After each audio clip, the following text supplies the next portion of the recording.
Hey guys, let's take a look at checks. You don't see a whole lot of checks anymore, but there is still a need to write them some.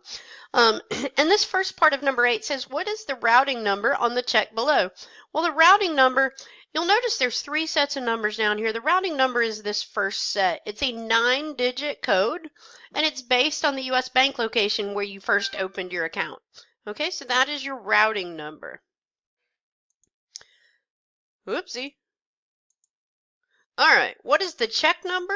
The check number is found right here, and it's also found right here.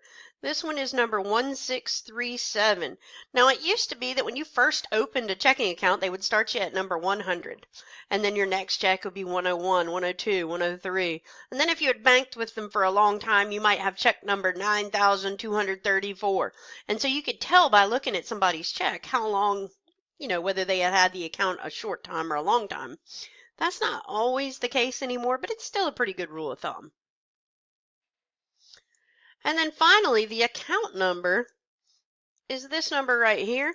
This is the number that's unique to your account. That's so when you write the check, they know which account to take the money out of.